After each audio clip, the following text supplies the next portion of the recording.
All right, so before I actually made it to Nepal to go to Everest, I spent about 5 days in India. I went and took a train from San Diego to LA, and the plan was to fly from LA to Jeddah, Saudi Arabia, which I had been once before, which we will go into in a future video, and from Jeddah to Delhi. Now, the plane fell through, and this is not a ding on the airline. It was Saudia Airlines, which is a good airline to fly, very comfortable. And this is not a ding on the airlines. Hey, things fall through on aircraft. It happens. So I was stuck in LA for an additional day and a half instead of being in India, which is, hey, it is what it is. So not being a complete idiot, I prepped the battle space for, doing my thing. And I met this, her name's escaping me, but she was a Spanish tourist who was spending like 3 weeks in India. And she was like, hey, when you get in, why don't you come see me in Pushkar? And Pushkar is like a 6-hour drive from Delhi. And beforehand, I was like, oh yeah, I'll be fine.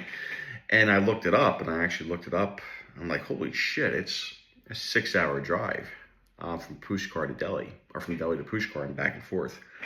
I was like, fucking, being led by my dick, essentially.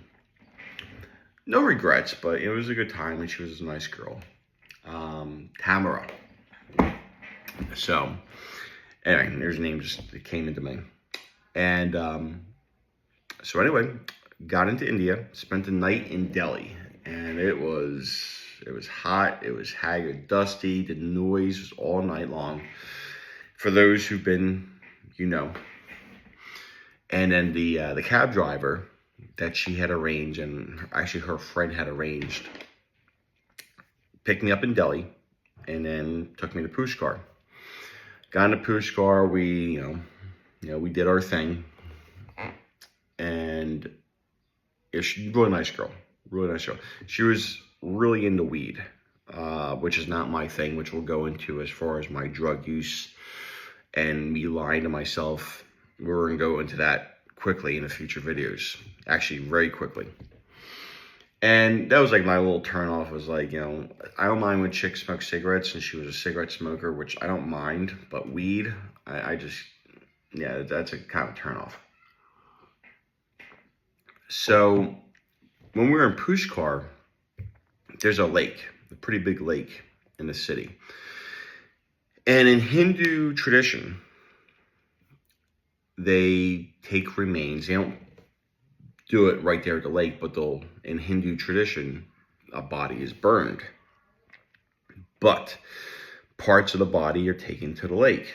And so me, her, and her friends, they were all Spaniards from Barcelona. We went and did this puja ceremony. And a puja ceremony I can't speak too intelligently with. They, kind of paint your forehead and things of that nature. And of course, you give a donation to the priest or to the gentleman who's doing it. And it's all quite nice. Even though I don't know all the intricacies involved in it, it was a nice experience. But while we're at this lake doing the puja, we're repeating back certain things. I look down, I see a femur right next to me in the lake. And that's where I found out that people took the remains after the burning of the bodies. They'll take them to the lake. And here's someone's femur right next to me. Of course, I don't have my feet in the lake. And I look down, I'm like, wow. And that's really where it really came to me. Ultimately, we're all bones in the lake. And even though I had my doubts as far as my ability to get to Everest and the time to take off of work, I was able to arrange to not work for the time I was in Everest. My employer at the time was very forgiving. very understanding. I had a very, frank conversation, and very supportive, because we're talking like I got almost a month and a half. Now, this is a long time. Now, I got the time off, but at the same time, I wasn't going to be making any money. And so I had my doubts, like, even if I should even do this. And there was all the inner doubts as far as, no, I'm not ready, and plus the money. And I'm glad I did it, because ultimately, all we are bones in the lake. So we finished out the time in Pushkar, and we said goodbye to each other. She gave me a nice goodbye. And then I did the 6-hour drive with the taxi driver from Pushkar to Delhi, and then Delhi went to Kathmandu. And the time in India was very, it makes you grateful for where you're at in life. And it also opens up different perspectives, especially me being out. I love me some cheeseburgers. If you're on the West Coast, or you've been to the West Coast of the United States, you know In-N-Out. And I love me some In-N-Out. And I love me some cheeseburgers. Now, the cows are literally walking everywhere. And it's pretty astounding. People are worried that the cows are going to hit their motorbikes and whatnot.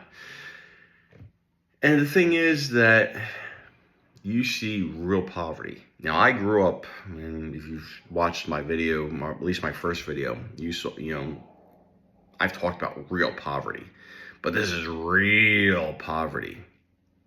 And you become grateful for the things you have.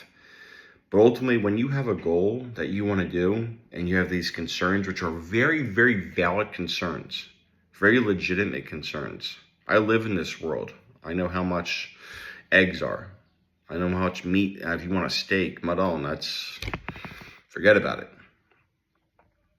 At the same time, don't give in to that fear. Sometimes, quite honestly, especially if you're at a low point, or if you're not sure if you're even going to make it, and then you see this as a way out, or as a way to improve, whether that's going to Everest, whether that's going to India, whether that's taking a class, whether that's running that marathon, or even just going for a walk around a block.